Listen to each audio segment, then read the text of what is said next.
Bienvenidos a un programa más de Conciencia Histórica, donde todo tiene una razón histórica de ser. Soy Rodrigo Hidalgo y hoy reflexionaremos acerca de la relación entre la globalización y la historia. Denis Flynn y Arturo Giraldes han señalado que la globalización comenzó cuando todas las macrorregiones densamente pobladas de la Tierra iniciaron una interacción sostenida, ya sea directamente unas con otras o indirectamente a través de otras regiones, de manera tal que quedaron vinculadas profunda y permanentemente. La palabra historia posee dos significados distintos. El primero se refiere al hecho de que todo pueblo tiene un pasado, es decir, una historia con minúscula en el sentido de un conjunto de acontecimientos que ha compartido. El segundo se refiere al hecho de que la historia es una construcción consciente o una reconstrucción de los recuerdos y las pruebas que conciernen a los acontecimientos protagonizados por un pueblo en el pasado. A este segundo significado también se le conoce como historiografía o historia escrita. Debido a que no hay un acuerdo claro sobre cómo definir a la historia global, puede decirse que no se trata de una nueva disciplina, sino más bien de un enfoque distinto, de una perspectiva renovada de la historia. Dejemos que nuestro invitado, Raúl Nibón, nos explique un poco más al respecto. La globalización es un concepto que, aunque está en nuestra vida cotidiana y lo utilizamos a veces con mucha frecuencia para referirnos a muchos procesos que tienen que ver con cosas que ocurren a lo largo de todo el mundo, es un concepto que surge a finales de los años 70 y a principios de los años 80. Se dice que la persona que lo acuñó es un economista llamado Theodore Levitt, quien hablaba de la globalización de los mercados, es decir, cuando en un inicio se hablaba de los términos, o del término, de globalización y todo lo que significaba, se refería a un fenómeno económico que implicaba la generalización de todos los mercados a través, de distintos elementos, particularmente los tecnológicos, que permitían que el mundo, prácticamente ya no hubiera en el mundo espacios aislados. Posteriormente, han venido ya nuevas corrientes en torno a la idea de globalización, en donde ya se están incluyendo otros ámbitos políticos, sociales, culturales, por supuesto, ¿no? En donde también hacen referencia a estos fenómenos a través de los cuales se denota que en todo el globo terráqueo ya no hay espacios aislados y que además se están llevando a cabo o se manifiestan expresiones prácticamente iguales o estandarizadas, que es la palabra, a lo largo de todo el globo. Generalmente lo que se hace es atender a tres elementos muy concretos para hablar de la globalización. La primera tiene que ver con los medios de comunicación, no solamente los medios de comunicación masiva, sino los medios también más nuevos, como lo son las redes sociales, por ejemplo, la World Wide Web, etcétera. Estos medios ya no tan tradicionales como antes, a través de los cuales se puede ver. Pero esto no tendría ningún sentido si no hay la tecnología que permite estos medios de comunicación y otras tecnologías. Es decir, a través de los medios de comunicación, que es una tecnología, podemos observar cómo hay tecnologías que se están replicando a lo largo del mundo. Y finalmente, tampoco tendría sentido si no hay sistemas de transporte a través de los cuales nos permitan también verificar que todo esto está ocurriendo.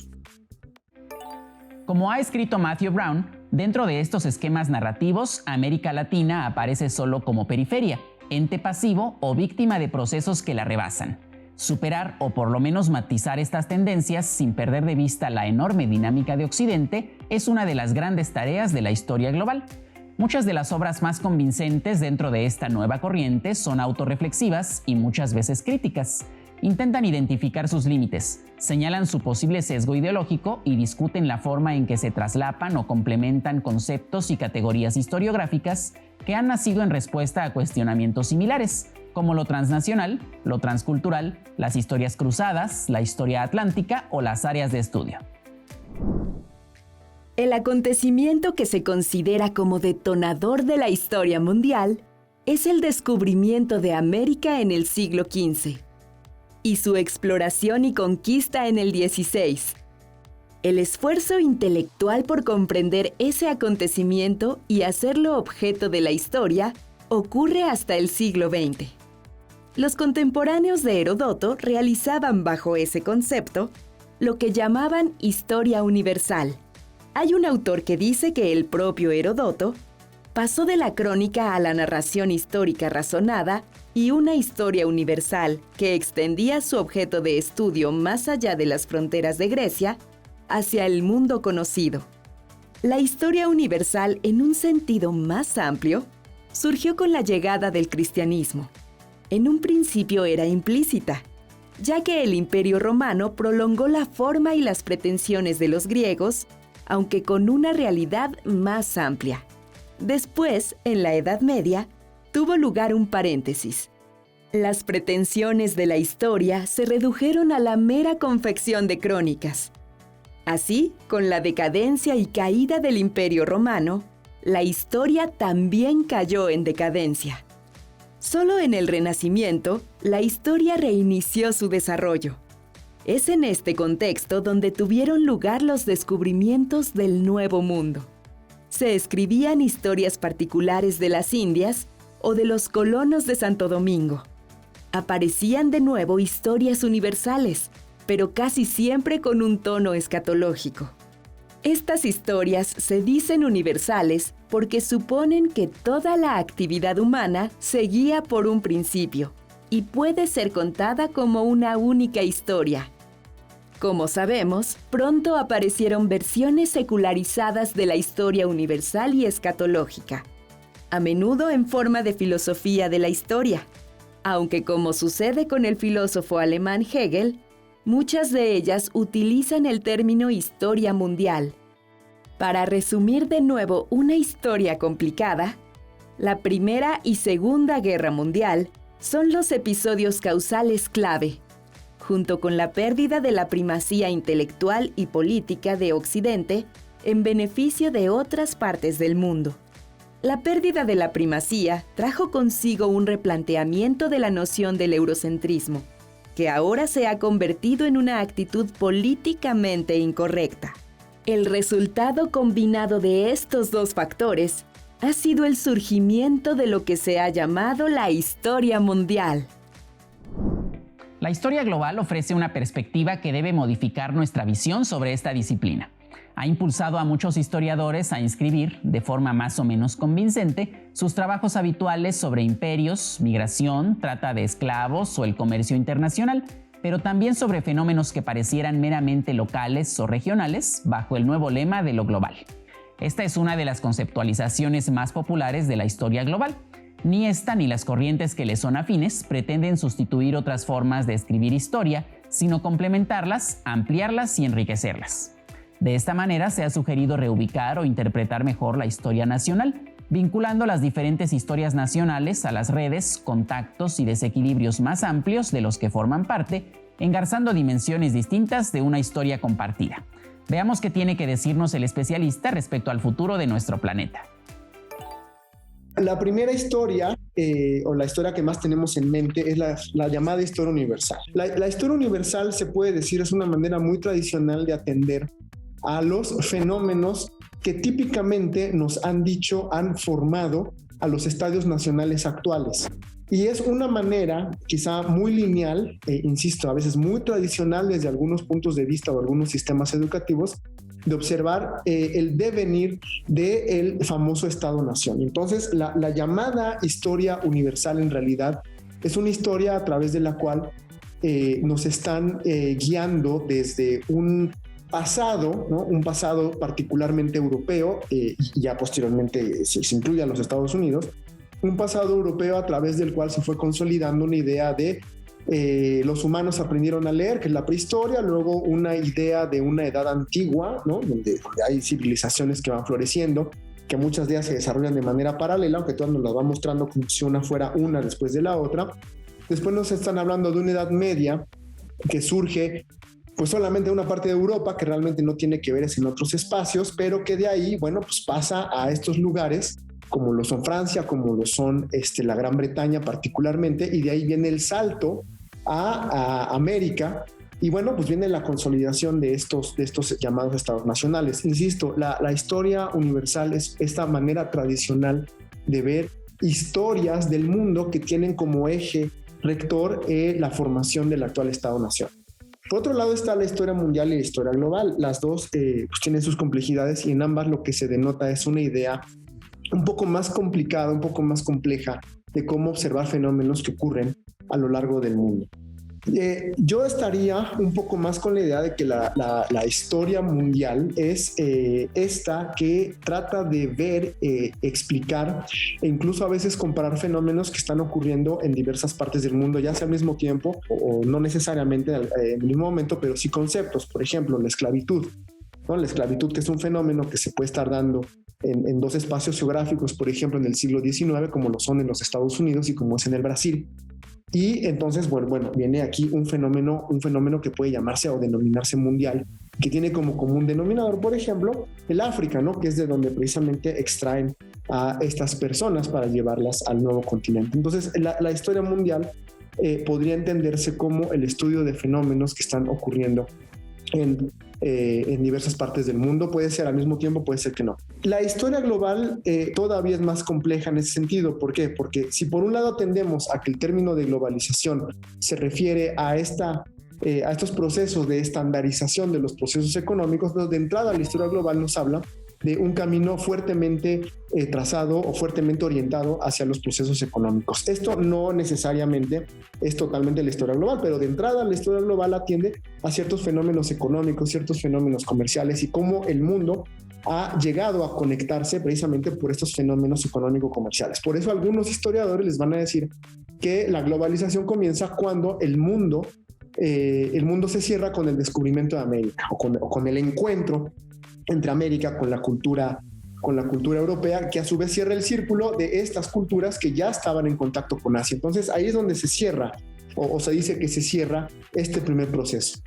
Pero la historia global no solamente atiende, insisto, a procesos económicos, también puede atender a la interrelación que puede haber en sistemas sociales, en sistemas culturales. Y en ese sentido, lo que habla de la historia global es de espacios transfronterizos y suprarregionales. Estos dos términos a lo mejor pueden sonar un poco complicados, pero lo que dice es, no vamos a estudiar solamente la historia de México, porque además México, en ese sentido, desde la perspectiva de la historia global, no termina en el Río Bravo, sino que su historia en realidad está relacionada con procesos con los Estados Unidos, que a su vez los Estados Unidos están relacionados con procesos mucho más amplios, ¿no? Y a través de los cuales México también forma parte. El auge de las diferentes historias globales o mundiales se ha visto, no fortuitamente, acompañado por el ascenso espectacular de la historia étnica, de género, generacional o de la microhistoria. Estas corrientes no deben considerarse contradictorias. Tenemos que analizar y comprender la convergencia y la divergencia en sus interacciones y dialéctica. Como han resumido Carlos Riojas y Stefan Rinke recientemente, el reto de la historia global consiste en estar atentos a la permeabilidad entre variados mundos o culturas, a la interacción o a la interdependencia en diferentes escalas espaciales, con la intención de explicar problemáticas con un mayor grado de complejidad. Después de la Segunda Guerra Mundial y el colapso del imperio, lo que antes se llamaba, sobre todo en Estados Unidos, curso de historia de la civilización occidental, empezó a ser criticado por excesivamente estrecho y local. Un pionero que sobresale en este respecto es William McNeill, que llevó a cabo estudios no solo del origen y desarrollo de Occidente, sino también de las plagas, movimientos de población y otros acontecimientos protagonizados por pueblos que interactuaban a través de las fronteras. Su inspirador fue Arnold Toynbee, pero McNeill superó su filosofía de la historia al sazonar su historia mundial de narraciones e investigaciones específicas y detalladas. Sobresale el análisis del sistema mundo, tal y como lo enuncian Immanuel Wallerstein y sus seguidores, inspirados por el historiador francés Fernand Braudel, quien también ha construido un sistema intelectual para después desarrollar apoyos institucionales. Sea bajo la forma que sea, la historia mundial se ha consolidado como una tarea en marcha y ha dado lugar a algunos libros magníficos. Como sucede con cualquier otro planteamiento, tiene algunos inconvenientes. El análisis del sistema mundo falla en el sentido opuesto. Bajo la influencia de la orientación marxista de Wallerstein, por ejemplo, tiende a ser rígido, doctrinario y quebradizo a la hora de la puesta en práctica. Su selectividad se ve determinada ideológicamente con demasiada frecuencia y su punto de vista tiende a ser excesivamente económico. Estas críticas no deben ensombrecer los auténticos logros realizados bajo la dirección de la historia mundial en todas sus formas. Las experiencias de vida de los pueblos se llevaron a un plano más elevado al ser consideradas como historia, en este caso mundial. Para lograr esto, se tuvieron que realizar esfuerzos intelectuales e institucionales, y se realizaron con la voluntad de alcanzar su objetivo como lo han hecho. Desde una perspectiva de la historia global, la formación y el funcionamiento de regionalizaciones de todo tipo es de gran interés, pero no hay que perder de vista que muchas veces está acompañada por vigorosas conexiones entre estos espacios que no son cerrados ni herméticos. Son parte del mismo desarrollo, como ya hemos señalado en cuanto al surgimiento del sistema de estados nacionales. Los movimientos juveniles en México en la década de 1960, como parte de un fenómeno global de construcción de escenarios y medios de comunicación compartidos, fuertemente determinados por la interacción entre movilización política y contracultura, ofrecen una provocadora reflexión metodológica sobre los alcances de la historia global como perspectiva, que revela aspectos y significados del pasado que se nutren, pero van más allá de los análisis de los fenómenos transnacionales, simultáneos y de hibridación. Vamos nuevamente con nuestro invitado para que nos platique sobre este tema. Muy importante recordar que América Latina, si bien en el imaginario de mucha gente pues es como un espacio muy, muy pobre, pues la verdad es que es un espacio que ha sido fundamental, particularmente a partir del siglo XVI, cuando viene el descubrimiento de América, para precisamente la conformación y consolidación de los que ahora pues, son los estados dominantes.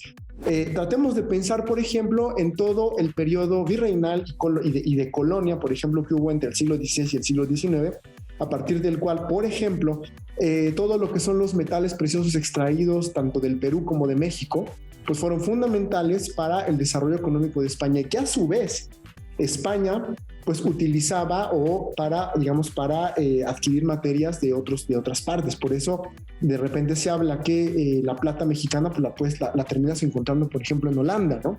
Por otro lado, también América Latina históricamente pues ha jugado un papel muy importante también para la consolidación de los sistemas mundiales, o por lo menos de los sistemas diplomáticos. Por poner algunos ejemplos, en la Segunda Guerra Mundial el papel de América Latina y sobre todo de México fue muy importante, y aquí es donde podríamos, por ejemplo, pensar en esta historia global donde no solamente nos vamos a ceñir a México como un estado-nación donde tiene una historia que empieza aquí y termina acá, sino en realidad una manera más amplia de entender la historia. El papel de México y América Latina durante la Segunda Guerra Mundial, si bien ellos no participaron directamente en el conflicto bélico, fue un motor para que los Estados Unidos, por ejemplo, pudieran abastecerse de materias primas y de trabajo. México en ese sentido jugó un papel fundamental, porque no solamente le daba materias primas a los Estados Unidos, sino que además, a partir de doctrinas continentales fraguadas desde México, fue que México pudo convencer a América Latina de que era necesario apoyar a los Estados Unidos, ya sea en un esfuerzo, digamos, económico, o por lo menos en un esfuerzo político de alianza en contra de las potencias del eje. Eso por poner algún ejemplo. Y actualmente, pues el papel de América Latina es fundamental en el entendido de que, somos una de las regiones más dinámicas. Efectivamente, somos una región que a lo mejor no se encuentra dentro de estándares económicos en altas calidades de vida, pero somos una región muy poblada, y una región que económicamente pues es del interés de, pues, por ejemplo, de empresas transnacionales. Me parece importante de entrada que la historia debe comprenderse, sí, por esta idea de no repetir los errores, pero en realidad porque la historia nos explica el presente, nos explica quiénes somos. El gran problema de la enseñanza de la historia es que muchas veces nos habían enseñado a estudiar única y exclusivamente nuestro pasado. De vez en cuando nos decían que nos vinculábamos con el resto del mundo, pero a fin de cuentas nos explicábamos que nosotros los mexicanos éramos mexicanos porque veníamos de un ente que viene pues desde el poblamiento de América, las culturas prehispánicas, el encuentro con España, hasta que, bueno, nos convertimos en un país independiente, nos peleamos con Estados Unidos, con Francia, y que de ahí pues nos explicábamos que nosotros somos como somos a raíz de ese análisis. Pero en realidad es muy importante entender la historia global, porque México, el ser mexicano y el presente de México no solamente se explica con ese pasado, sino que se explica en realidad de ese pasado en relación con los otros pasados. Es muy importante entender, por ejemplo, que no podemos llegar a comprender cómo dinámicas, por ejemplo, como el surgimiento, por ejemplo, de los movimientos estudiantiles del 68 tienen una gran vinculación con otros movimientos que hay en el mundo. Es decir, los estudiantes mexicanos del año 68, pues claro que se movilizaron por cuestiones muy propias del país, pero ellos también estaban observando lo que estaba ocurriendo, por ejemplo, en París, lo que estaba ocurriendo en Buenos Aires, lo que estaba ocurriendo en Praga y lo que estaba ocurriendo en Tokio. Eso por poner un ejemplo más o menos reciente.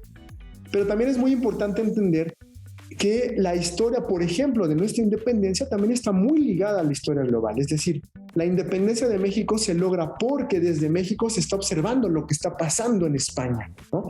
De entrada, la independencia comienza por la invasión francesa a España, pero la consumación de la independencia también viene por un evento que es externo a lo que actualmente es el territorio mexicano.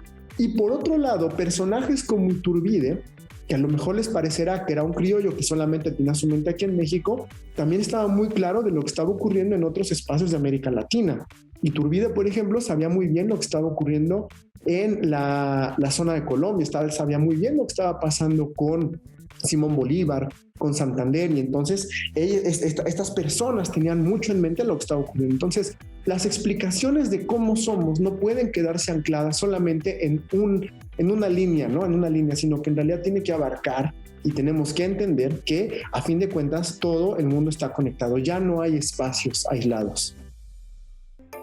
Agradecemos a nuestro invitado por platicarnos más acerca de la historia global. ¿Te viene a la mente algún acontecimiento que pueda considerarse parte de una historia global? Yo recuerdo algunas protestas estudiantiles y feministas que se llevaron a cabo prácticamente al mismo tiempo en diferentes países del mundo, incluso casi de manera sincrónica. La historia en la nueva historia global se ve necesariamente afectada por la globalización. Al hacerlo, se convierte en objeto de estudio como otras partes de los fenómenos. Así, la propia perspectiva histórica que se utiliza para estudiar la globalización no es ya estática, sino que está sujeta a fuerzas y designios cambiantes. De aquí que la lente a través de la cual observamos el proceso de globalización se convierta en parte de ese mismo proceso. Haz este programa con nosotros. Participa con Jóvenes en TV, un espacio de reflexión y construcción de conocimiento. Visita nuestras redes sociales y comenta qué te parecen nuestros programas. Hasta pronto.